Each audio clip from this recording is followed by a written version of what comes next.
வணக்கம் பவித்ரா. கிருஷ்ணகிரி மாவட்டம் பசவன கோயில் வளைவில் சிக்கிய சுற்றுலா பேருந்தால் நூலிலையில் தப்பிய 50க்கும் மேற்பட்ட பயணிகள் அதிர்ஷ்டவசமாக உயிர் தப்பினர். கிருஷ்ணகிரி மாவட்டம் வேப்பனப்பள்ளியில் இருந்து பேரிகைக்கு செல்லும் வனப்பகுதியில் அமைந்துள்ள பசவன கோயில் பகுதியில் யூபண்ட் வளைவில் ஒரு சுற்றுலா பேருந்து விபத்துக்குள்ளானது.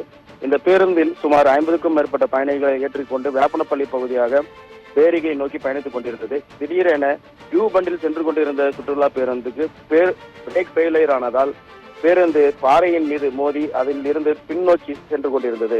சுமார் 100 அடி பள்ளத்தில் கவல வேண்டிய அந்த பேருந்திற்கு அதில் பயணித்த பயணிகள் மற்றும் உள்ளூர் மக்கள் அந்த முன் சக்கரத்திற்கு கற்களை வைத்து அவசர நிலையில் அதை நிறுத்தினர். அதனால் அதிர்ஷ்டவசமாக அந்த பேருந்தில் பயணித்த 50க்கும் மேற்பட்ட பயணிகள் நூலிலையில் உயிர் தப்பினர்.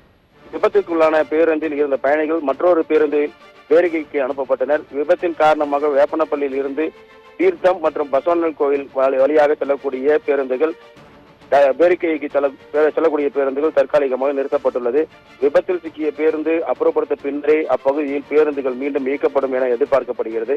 இதனால் அப்பகுதி மக்கள் பயணத்தில் சிரமங்களை எதிர்கொண்டுள்ளனர். முதல் கட்ட விசாரணையில் அதிக நீளம் கொண்ட இந்த பேருந்து இந்த ஆபத்தான வளைவு பகுதியில் அதுவும் அடர்ந்த வனப்பகுதியில் அமைந்திருக்கக்கூடிய யூபெண்டில் வளைவதற்கு சிரமம் உள்ள காரணத்தினாலும் இது அதிக நீளம் கொண்ட பேருந்து அந்த பகுதி வழியாக சென்றதே இதற்கான காரணமாக இருக்கலாம் எனவும் தெரிய வந்துள்ளது. பவித்ரா, விவரங்களுக்கு நன்றி மணிகண்டன். இது குறித்தான காட்சிகளை தற்போது பார்க்கலாம்.